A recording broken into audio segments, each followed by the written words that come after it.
There's nothing worse than having a puppy or a dog think that it's okay to use the house as a toilet. Did you get a new puppy or maybe you got a new dog during the holidays?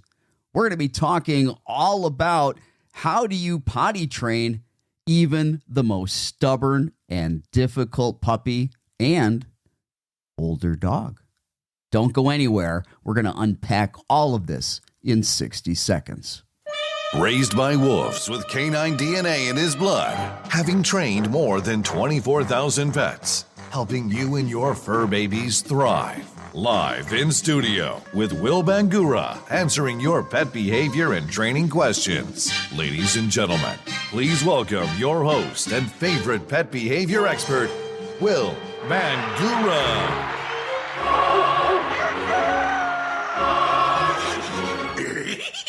Would you like to go on walkies?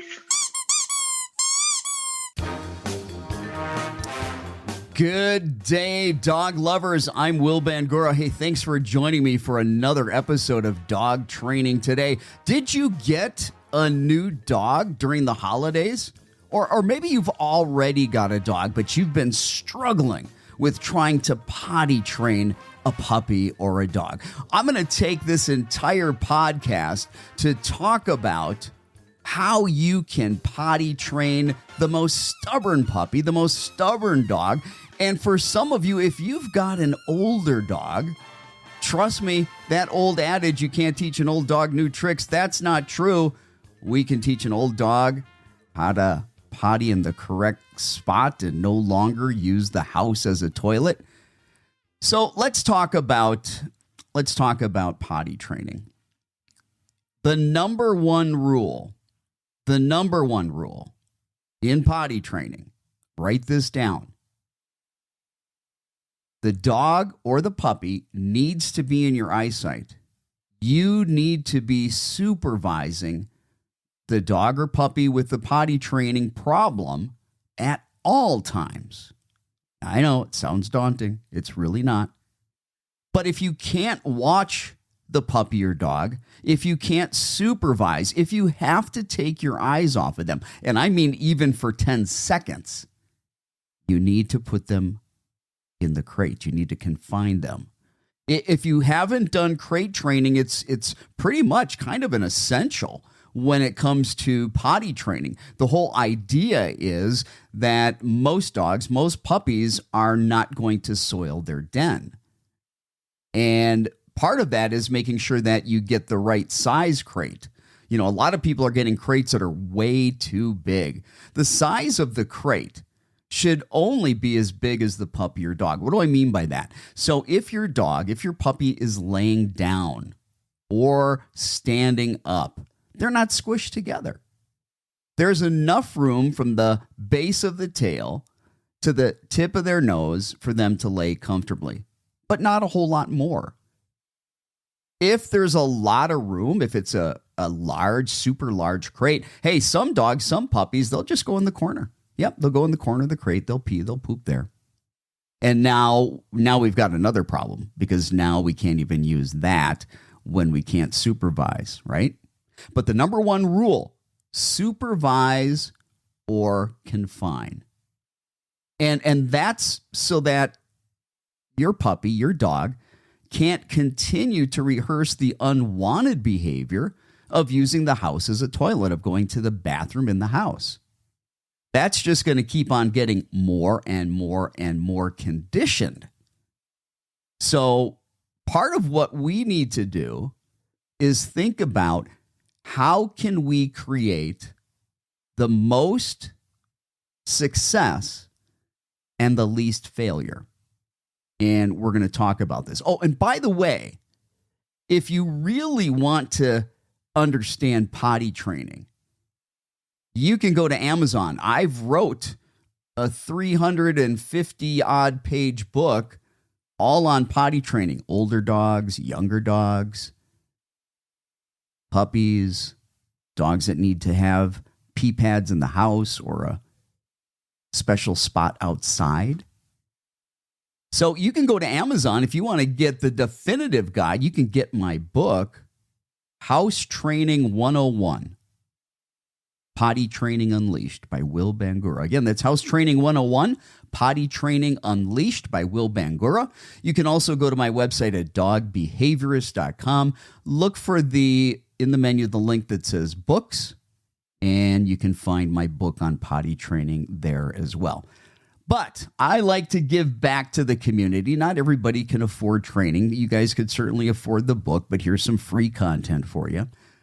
Because nobody likes dealing. When I talk to pet parents, what they hate the most and what they want to be done with the quickest is potty training. All right. So we already talked about that there is a need for crate training. And I'm not going to talk about how to crate train in this particular podcast. And by the way, if you're listening to this podcast, please make sure that you subscribe so that you never miss any of the Dog Training Today podcast. Hit subscribe. Please share this with your friends. And if you love what we do, please give us a 5-star review. That helps our rankings go higher, which means that more people get to benefit from this information. All right, so crate training's a must. We're going to kind of fast forward, assuming that you're either going to learn how to crate train or you know how to crate train or your puppy or dog is already crate trained. Now, let me say this. Anytime you need to put your puppy or your dog in the crate and you're in the process of still potty training your pet, you need to make sure that before you put your puppy or dog in the crate, that you take them outside, give them the opportunity to relieve themselves. And here's the thing about taking your dog or puppy outside. What I like to do when I get out there, I'm watching the puppy or dog, and I'm very slowly just walking back and forth, just kind of pacing very slowly, not engaging with the puppy or dog. I don't want them to be distracted. I'm trying to get them to move around, put their nose to the ground, find that special spot that all puppies and dogs need to find, right? To go to the bathroom and have success out there. If your puppy, if your dog is not distracted when you take them outside to use the bathroom, only keep them out there for about 5 minutes. I watch people bring their puppy, their dog out there for 10, 15, 20, 30, 35, 40, an hour. That's insane. If your puppy or dog's not distracted, if they're sniffing on the ground, most likely, in most cases, they're going to go to the bathroom within 5 minutes. Now, some puppies, they're going to get very distracted when they get outside. You may have to wait out a period of time and start that timer of 5 minutes when the puppy or dog settles down. If they go outside right away and they're distracted doing all kinds of things, you can't count that as the 5 minutes. Has to be non-distracted 5 minutes. All right. One of the critical things that needs to happen, your dog needs to have a paycheck. Your puppy needs to have a very high value reward when it goes to the bathroom in the correct spot. That's one of the ways that dogs learn and that we create behaviors and we condition behaviors. There's a payoff. When a behavior has a function, when that behavior also has value because there's a payout, dogs, puppies, any animal, they're going to be more apt to want to repeat that behavior. So, preparation for potty training. When you wake up in the morning, you should have a treat pouch on you. You should have a bunch of extremely high-value food rewards. I'm talking something extremely yummy. Listen, the more your puppy and dog likes the food reward, the more your puppy and dog is going to be motivated to go to the bathroom outside, which means that you're going to be done with this quicker and you can regain your house back and it doesn't have to continue to be a toilet. All right. So high value food rewards. When you wake up in the morning, put that treat pouch on. Leave the treat pouch on at all times until you go to bed or until you leave the house. You need to have that. Listen, for all kinds of other manners issues and just teaching the dog different appropriate manners within the house, you should have a treat pouch on anyway until your dog is trained. Don't bribe your dog by having the food in your hand. Put it in the treat pouch. Give the food to the puppy or dog after they do the behavior, immediately after. I don't like to bribe with food. Think about that treat pouch. It's like a wallet or a purse, okay? The behavior happens or the work happens. Then you reach in that wallet or purse and pay for the job well done. In this case, it's not a purse, it's not a wallet, it's a treat pouch, and the pay is high-value food rewards, okay? Now, some of you will tell me, hey, my dog's not food motivated. Baloney. Every dog is food motivated. You just didn't find the right kind of food. Unless you've got a dog that's constantly in a state of high anxiety or panic, and then their appetite shuts down. That's a whole different ballgame. All right, we talked about crate training. We talked about needing to have a treat pouch, having high-value food rewards. We talked about that the number one rule is you have to have the puppy or the dog in your eyesight at all times. You have to be able to see where they're at. You have to be able to supervise. And when you can't, you must crate the puppy or dog. And I'm not a fan of X pens, and I'm not a fan of, giving the puppy or dog its own room, like the laundry room or something like that. It's too big. Those areas are way too big to potty train. You need to use a crate, and there are some very specific things in order to have success. Now, when I wrote my book, House Training 101, Potty Training Unleashed, which, by the way, I'll plug it again. You can get that on Amazon. I wrote that book as if I had the most difficult dog in the world to potty train, so that anybody and everybody could have success if they picked up a copy of House Training 101. I'm going to give you some of the highlights here. I obviously can't, in a podcast, read 350 some odd pages. So if you're really struggling, think about possibly looking at getting my book. All right. Supervise or confine, number one rule. Now, let me tell you what makes that a little bit easier. Letting your puppy or dog drag a leash around. I don't like leashes. I actually like to, as far as dragging leashes, I like to get about 3 or 4 feet of light rope, and I like to attach a metal leash clasp to that light rope, hook that to their harness or collar, and they're just dragging that around as they're moving around. Why do I like that? Because they don't know what all the rules are right now. And I may need to guide the puppy or dog, and it sure makes life a whole lot easier. I need to be supervising or confining. So what happens if I need to go from one room to the next? And, let's say that my new puppy or dog's name is Bobo. And I go, Bobo, let's go. And I start moving to a different room. What if Bobo doesn't follow?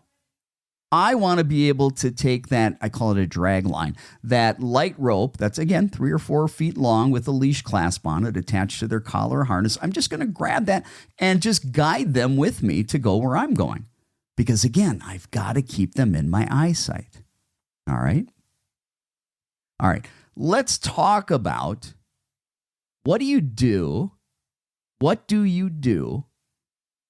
if there's an accident? First of all, if there's an accident and you did not see it happen in the act, there is nothing you can do other than clean it up.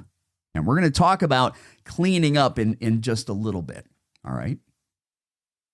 But what you want to do if you're witnessing the puppy or dog going to the bathroom in the house, in the act, you're just going to go ahead and guide the puppy or dog outside to see if they can finish. And if they do, you're going to reward them. Now, the one thing you're not going to hear me say is punish your dog for going to the bathroom in the house. The one thing you're not going to hear me say is go ahead and rub its nose in its mess.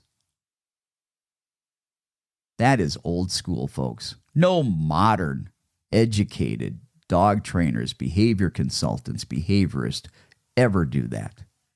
First of all, you're creating a lot of anxiety and stress. You are associating that anxiety and stress with yourself, and you're trying to build a bond and a relationship with this new puppy or dog. But if you're causing fear, pain, and intimidation because you're punishing the dog for having an accident, it's not going to help much in terms of teaching the dog where to go. And if your timing's not perfect, the puppy or dog won't understand why it's happening in the first place. But here's the bottom line. We know from study after study after study, science. You can use positive reinforcement to train in any behavior, and you can use positive reinforcement to train out any unwanted behavior. You don't need to use punishment. So if you're talking to another trainer, if you're talking to a behavior consultant or a behaviorist, and they're telling you, hey, you need to correct the dog, you need to punish the dog, you need to walk away from them. It's not that they're bad people. They just don't know what they're talking about. And again, if any trainer says to you positive reinforcement doesn't work, here's the deal. They just don't know how to make it work. They're just not that skilled in positive reinforcement. Hey, I'll give you this. You have to have greater skills. You have to be a better trainer to use positive reinforcement.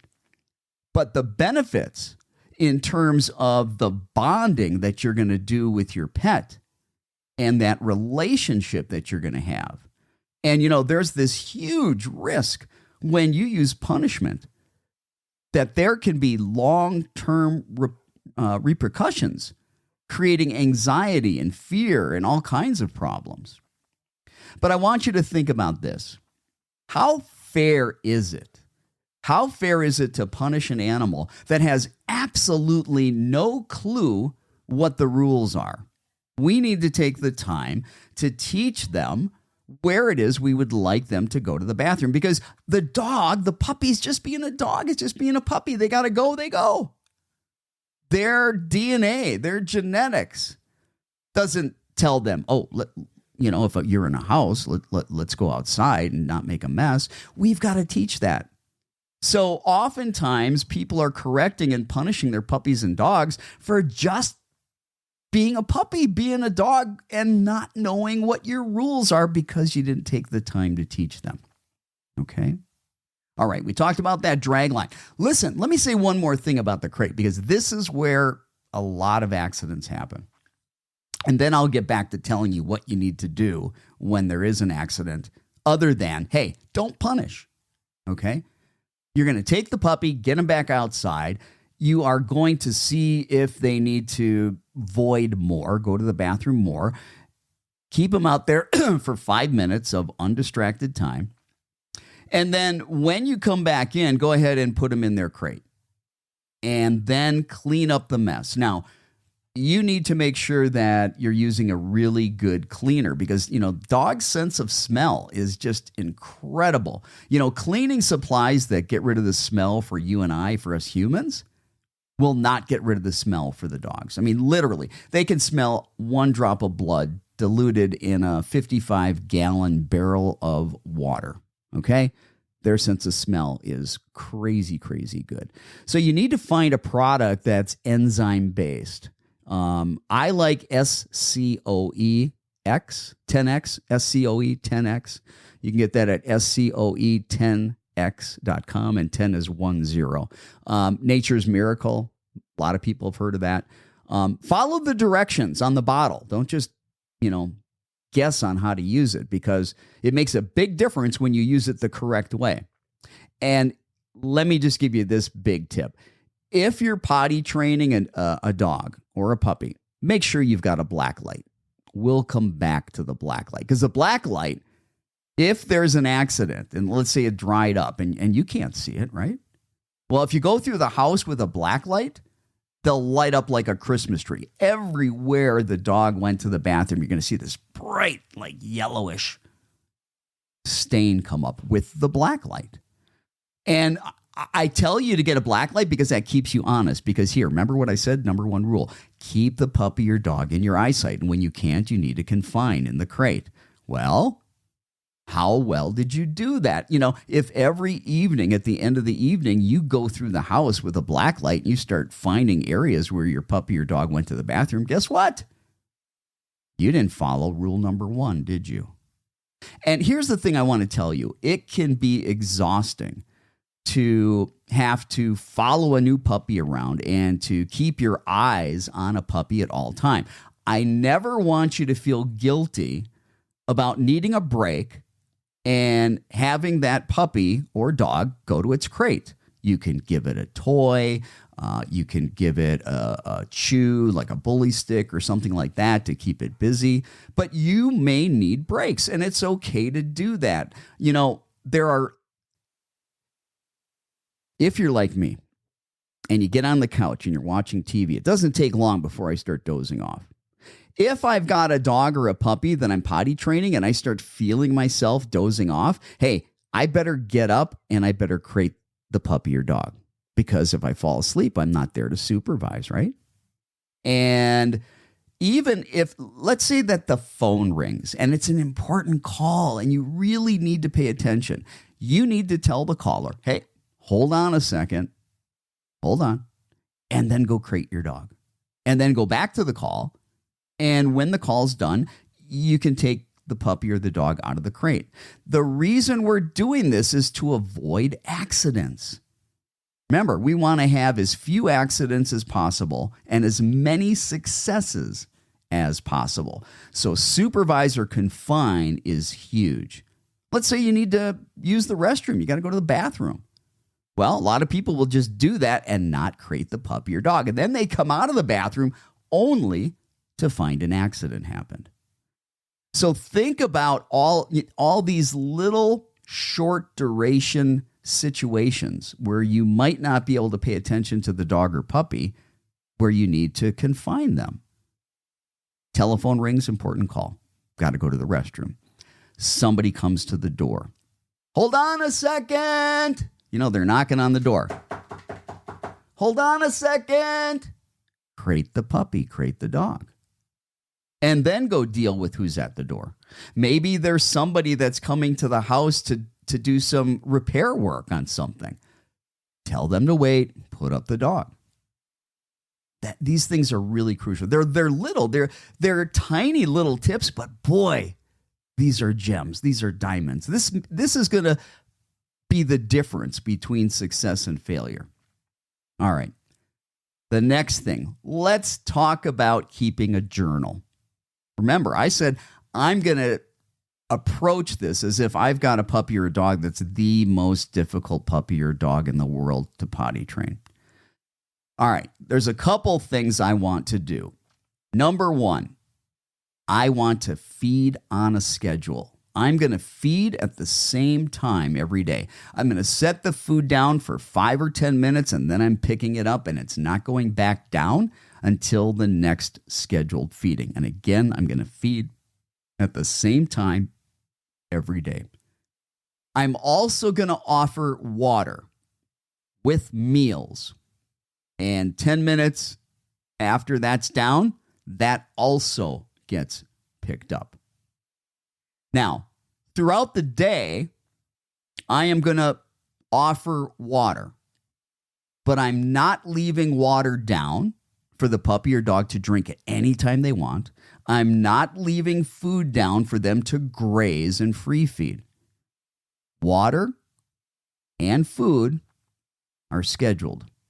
I'm going to write down in my potty training journal what time it is when my puppy or dog drinks every time they drink.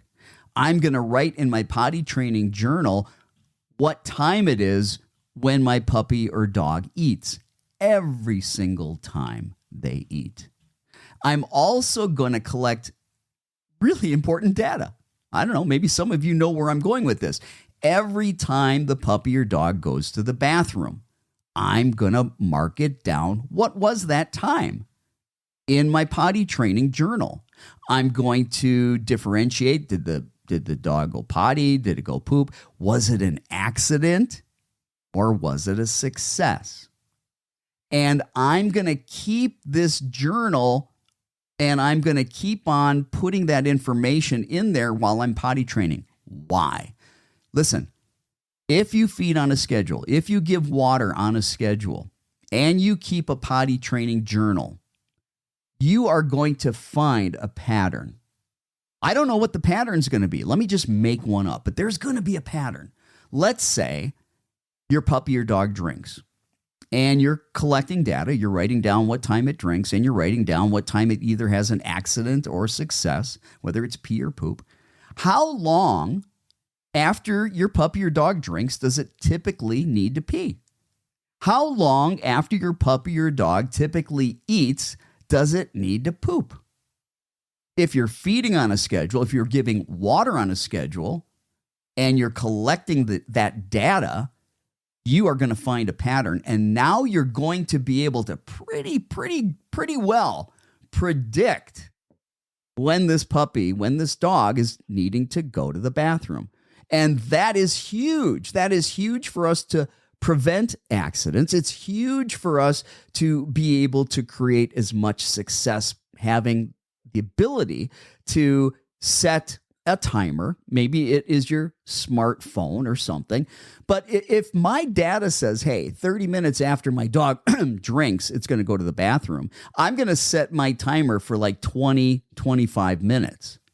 And I'm going to get that puppy outside so I can have more successes. All right? That is crucial. Absolutely crucial. If you want to make this go quickly, if you want to be done with potty training, keep a potty training journal. Keep a log. Okay? And that's absolutely one of the best things you can do to have success potty training your puppy or your dog. All right. Have you ever had the situation with your current puppy or dog, or maybe one that you had in the past, where you took it outside to go to the bathroom, you watched it go to the bathroom, only to bring it back in the house and it goes to the bathroom in the house within the next 5 minutes? Yeah, that happens. It does. Why does that happen? Well, some dogs, some puppies do not empty their bladder in one squat or one leg lift. They may need to pee several different times to completely empty their bladder. And then there are some dogs that don't empty their bowel just with one squat. You know, they could, if you kept them out there, they may walk around, move around, and 5 minutes later, they're going again. But when you keep a potty training journal, and you start seeing a pattern that, hey, the puppy or dog went to the bathroom outside, we brought them inside, and within 5 minutes, 10 minutes, they went again inside. That's important data. That's important information so that you can do the right thing. What does that tell you?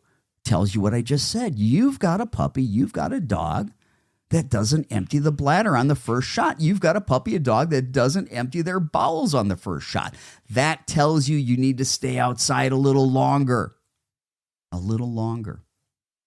Now, as you're doing this, as you're collecting data, as you have your potty training journal, and you pretty much, you're seeing the pattern, and you can kind of predict when the dog needs to go pee or poop, and so you get them outside at the right time, and you get out there, they're not distracted, you give them their 5 minutes, and nothing happens. They don't go.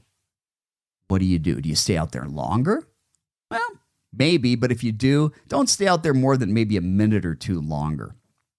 But here's the thing. If you feel pretty certain, based on your data, that, hey, the puppy or dog's got to go, but yet we went out here and it's not, this is what I want you to do. Bring the puppy, bring the dog back in, put it in the crate for 15 minutes. Yeah. Again, you can give it a toy, some kind of activity to do, a bully stick. But then after 15 minutes, bring the puppy or dog right back outside for another 5 minutes of undistracted potty time to see if they'll go.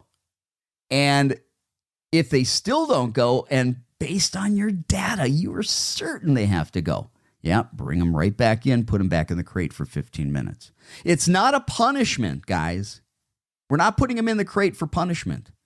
They should love their crate. Their crate should be a safe place. You should have their favorite toys in there.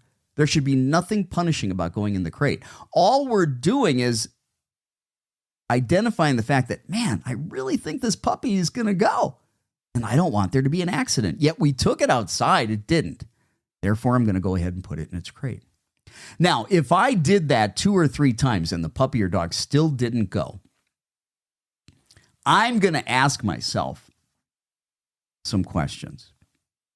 Did the puppy or dog, was the volume of water or the volume of food much less for some reason? You got to pay attention to that too. The other thing that you need to take a look at is the puppy, in this case, a puppy, is the puppy maturing?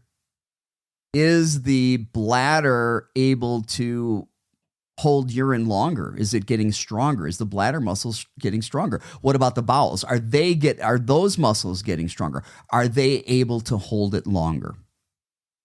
Because it's going to happen. As they get older, they're going to.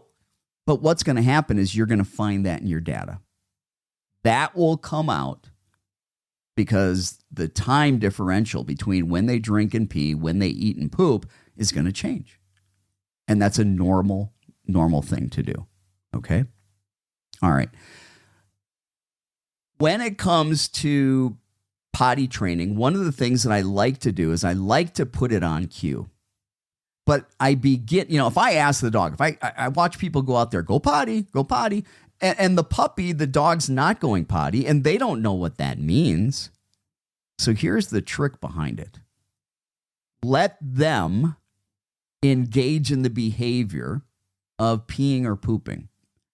While they are in the act of peeing or pooping, I want you to label that behavior quietly. And I want you to repeat it like a mantra. My label, my cue for going to the bathroom is hurry.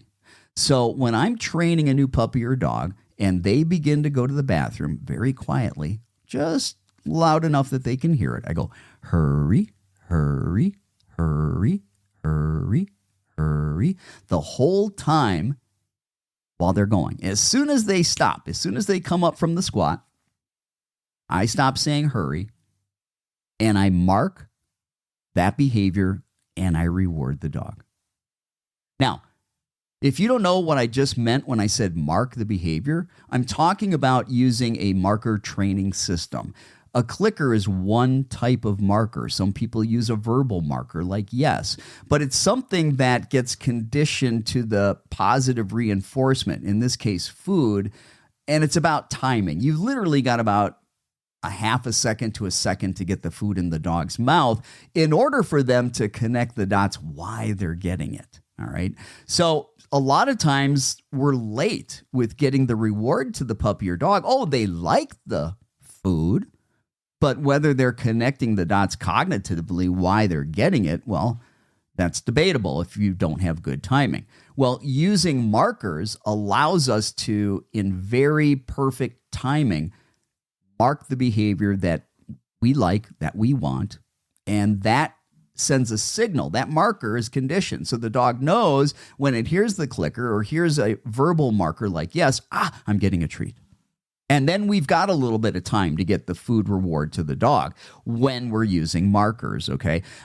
If you don't use markers, you should be. Where you can learn about this is by going to my website. Go to dogbehaviorist.com. I've got like 85 training and behavior articles. You need to be checking those all out. They're great. Go to dogbehaviorist.com. Go to the menu, find articles. Click on that. Now, there's an article on clicker training, and it's all about using markers in training. And at the bottom of that article, I've got a whole audio podcast, an hour long, going through detail. How do you use markers in training? You're going to be much more successful if you use markers. So I encourage you to check that out. Go to my website, dogbehaviorist.com, go to articles, find the article on clicker training, read through that. At the bottom of that article, listen to the podcast on using markers in training, and then give that a shot. All right. Now, when do you know that your puppy, when do you know that your dog is potty trained?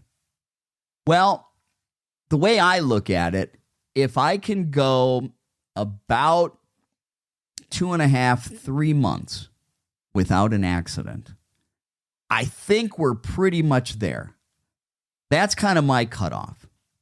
2 months, 2.5, 3 months, no accident. Yeah, I think we've got it. That's when maybe now you don't need to supervise at all times and when you can't confine the dog. All right? But let's say that you do that. You give more freedom and accidents start to happen again. Well, you got to go back to step one. You got to start over. You didn't spend enough time conditioning the fact that, hey, I want you to go to the bathroom outside. And when you do that, wonderful things happen. You get little pieces of hot dog or cheese or chicken. Make sure you're rewarding your dog really, really well. Make sure you're cleaning up accidents really well so that the dog doesn't want to go back to it because it can smell it, right? Using an enzyme-based cleaner is critical. And check, and if you're really struggling, again, I'll mention again, you can purchase my book, House Training 101, Potty Training Unleashed. You can find that on Amazon, or you can find that on my website at dogbehaviorist.com. Okay, so we've gone 2.5, 3 months without an accident, and we think we're good to go. What are our next steps? Well, even when you think things are going well and now you're not supervising as much, right? You want every night I would go through the house with the black light. Keep the dog honest, okay? Because they'll sneak away. They'll sneak away and go somewhere else. And you won't know it. So I'm going to use that black light every single night until I can go several months and I'm not having accidents. It's just a quick little inspection through the house with the black light. Takes you about 2 minutes. That's all. We talked about putting this on cue or command. So when they go, I start repeating my mantra, hurry, hurry, hurry. You can't be too loud because if you're too loud, you're going to interrupt them and they're not going to finish going to the bathroom. And you don't want that. And you don't reward the puppy or dog until after they come up from the squat, but immediately after. So if they're lifting their leg, as soon as that leg comes down, boom, mark and reward. If they're squatting, as soon as they come up, mark and reward. But while they've got their leg lifted, while they're squatting, hurry, hurry, hurry, hurry, hurry. Okay. If I start doing that, by the time I've got my 2.5 to 3 months of no accidents, now I can ask them to go to the bathroom on cue or command. And that is going to be hurry, hurry, hurry. Why do I do that? Well, let's say that we're traveling. You know, some dogs are a little strange. They are comfortable going to the bathroom at home or on a walk, but not in a strange location. And I don't want to have to be messing around with this. So it's a great idea to capture that behavior, label that behavior, mark and reward when they actually are finished. And then down the road, you'll be able to use that cue that you're just using as a label right now as a cue to get the puppy or dog to go to the bathroom. Yeah. All right, let's talk about some other things. Let's talk about diarrhea. Okay. Listen, if your puppy or your dog has diarrhea, that is not an accident. That is not a potty training accident. Okay. That is a GI upset. And that's something that if it doesn't clear up right away, you need to consult with your veterinarian. Okay, so don't be hard on your puppy or dog if they got loose stool, if they've got diarrhea. All right. Let's talk about a dog or a puppy that just can't get enough water, just absolutely drinks like crazy constantly, and just pees like crazy. Pee, just constantly peeing and peeing a lot. Well, get that puppy, get that dog into the vet. Make sure that we're not dealing with any blood sugar issues, diabetes. Now, I'm not a veterinarian. I can't give out medical advice, and I'm not. That's why I'm saying if you're experiencing that, take your puppy or dog to the vet to rule out any medical issues. The same thing if there's a lot of urgency to go and your puppy or dog was holding it, and all of a sudden they can't make it to the door, so to speak, and it's happening a lot. And maybe there's even a foul smell to it. Is there a bladder infection or is there a UTI? That can happen. So again, when things are unusual like that, you want to make sure to get your puppy or your dog into the veterinarian, rule out any possible medical contributing factors, okay? Because those things, they definitely happen. All right, there's a couple more things I want to talk about in terms of potty training, and that is going to be fearful or submissive urination, and in some cases, even defecation, and excitable urination. When puppies are small, and sometimes it doesn't matter size, if they get overstimulated, if they get too excited, before their bladders are mature, they may leak. They may lose control of the bladder. That is not an accident. That's an unconscious reflex. Okay? Do not punish that. There's nothing you can do about it except stop the excitability. It happens a lot where people will come home, the dog gets really excited and loses its bladder control and pees. So the way that you do that, when you come in, if your dog gets excited, stop, freeze like a tree. Just freeze. Be very still, very quiet. Wait for the puppy, wait for the dog to calm down, then take a step or two. If the puppy or dog starts to get excited again, stop again and freeze like a tree. And only move when the puppy or dog is calm.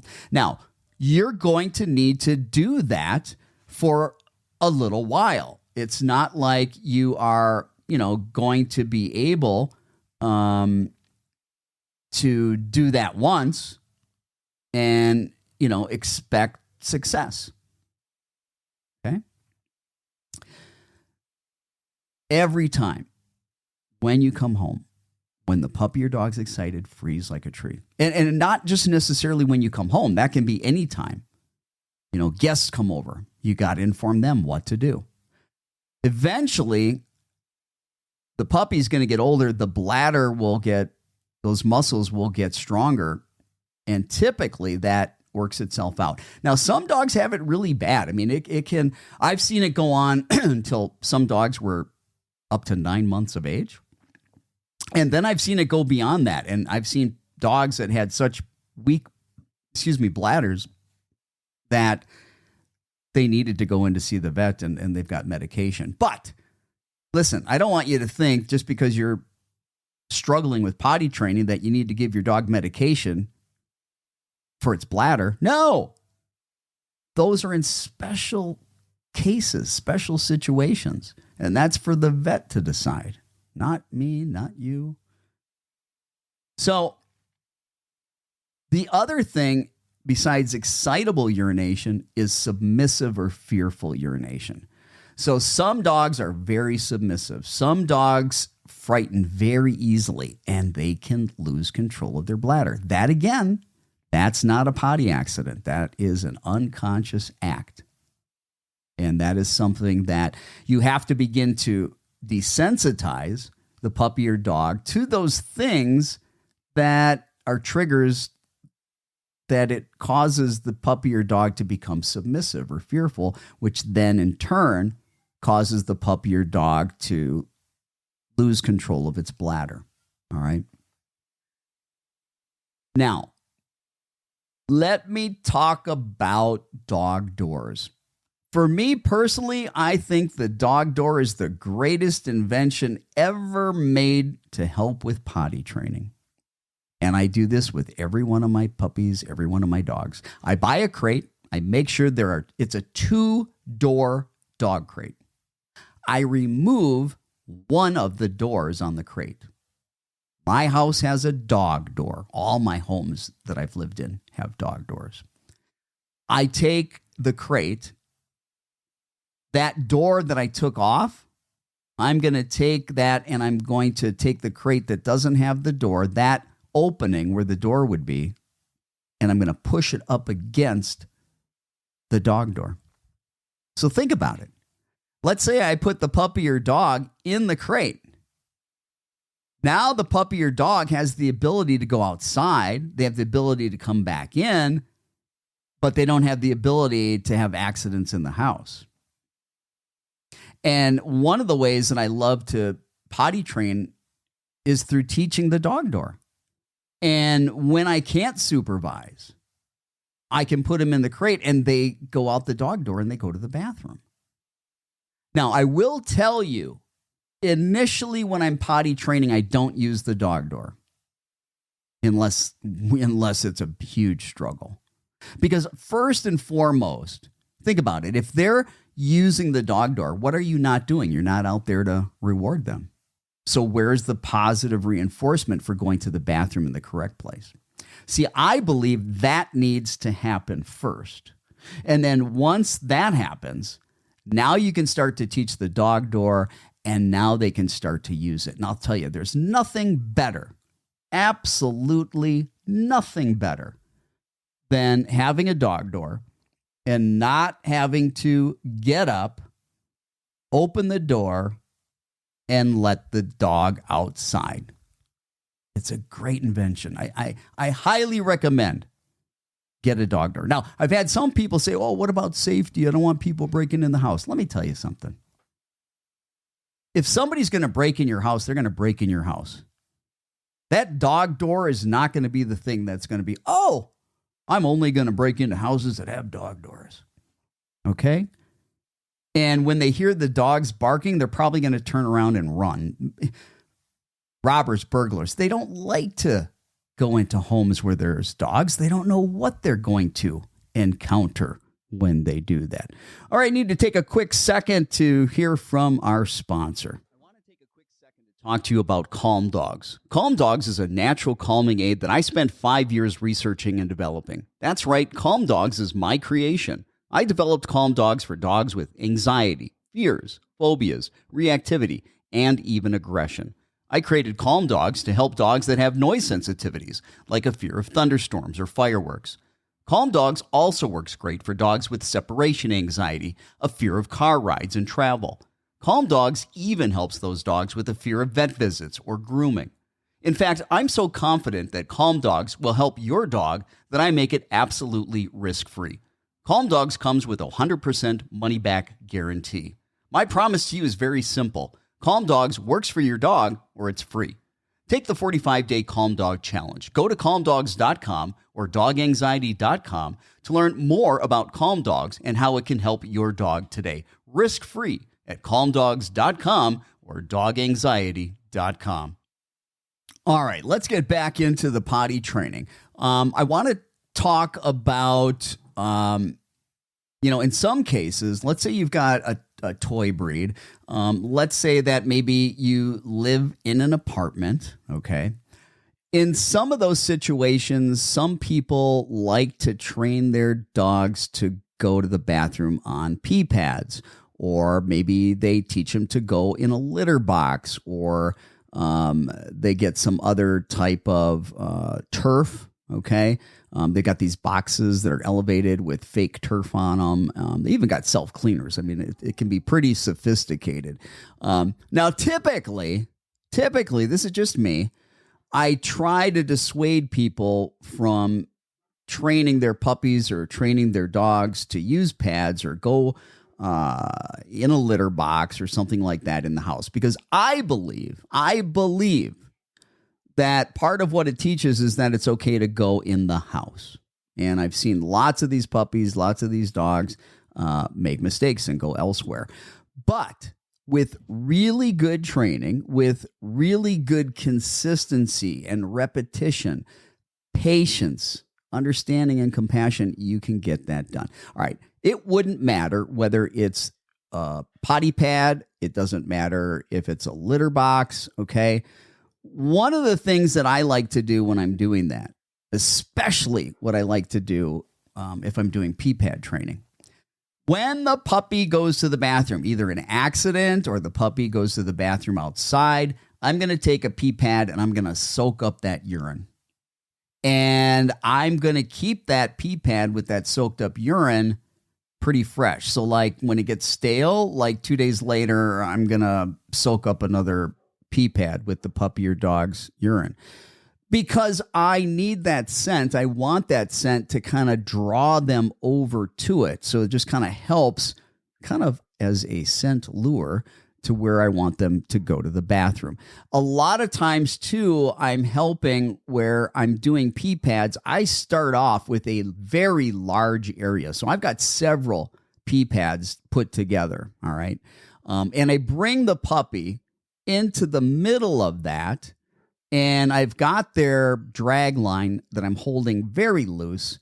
And if they start to step off of the potty pad, now remember, imagine I've got, like a 3 foot by 4 foot area that I've got all potty pads laid out. And I put the puppy in the middle. I'm holding onto their leash or that light piece of rope, only to guide them back on the pee pads if they step off, okay? Same rules apply. If they go to the bathroom, I'm going to mark and reward. As they start going to the bathroom, I'm going to label it. Hurry, hurry, hurry. Remember? Yeah. And the one thing I'm not going to do is I'm not going to just pick up those pads right away.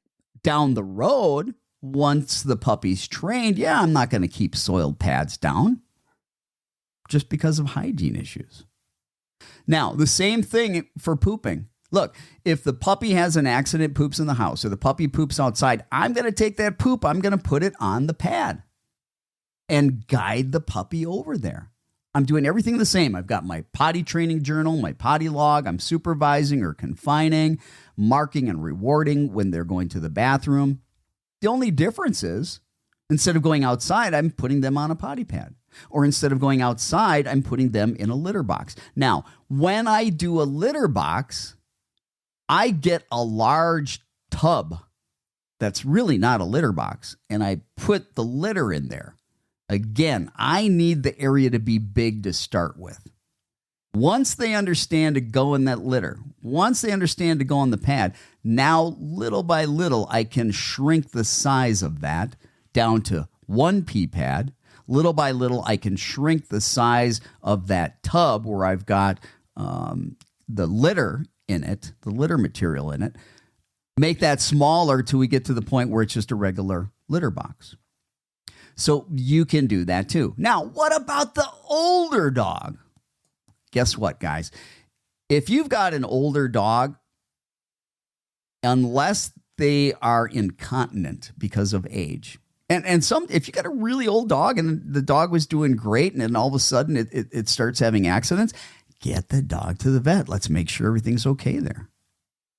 But when it comes to older dogs, the rules are exactly the same. You treat it as if that older dog, even though it was potty trained and now it's having accidents, you start from scratch as if it was never potty trained. That's exact. Because here's the thing.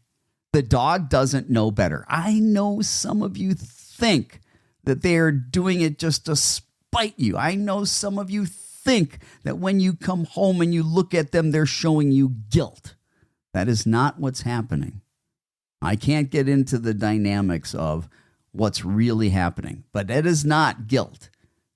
They know they're about ready to get in trouble because that's something that has happened day in and day out. So when you come home, that look of What you think is guilt is fear and anxiety, typically. And we've done studies, so we know it's not guilt. We've done scientific studies. But your older dog is not trying to spite you. It's not that they're stubborn. It's that we've got to teach them for whatever reason. Maybe they got sick and couldn't help it and went to the bathroom in the house. And now they think, oh, I can go both places, outside and inside. When you've got a puppy or dog that you've successfully potty trained and they start having accidents again, first think about, is there a potential medical contributing factor? Possibly get them into the vet. If you've ruled all that out, you got to start from scratch with potty training. What about marking? I get people that contact me and say, oh, my dog's potty trained, but we got a problem with the dog marking in the house. Guess what? The dog's not potty trained. Does it make a difference that they're lifting their leg? I mean, I know what you're saying. They're marking territory. Maybe. But it doesn't matter. What are the rules we're trying to teach? The rules we're trying to teach is you don't go to the bathroom in the house. You go to the bathroom outside. And that includes marking. So if you've got a dog that's marking and you think, hey, I don't have a potty training issue, you're wrong. You've got a potty training issue and you need to start from scratch. And if you do that, you are going to have success. Let me tell you something. If you follow these guidelines, you can't help but have success. The only people that don't have success are the people that don't do the work. And some of the greatest assets you can have are patience, and understanding. Okay. So there you have it, folks. There's the crash course in how to potty train any dog. Remember, if you're struggling, go to Amazon, pick up my book, House Training 101, Potty Training Unleashed. Please subscribe. If you love what we do, give us a 5-star review. Have a great day, everybody. I'm out of here.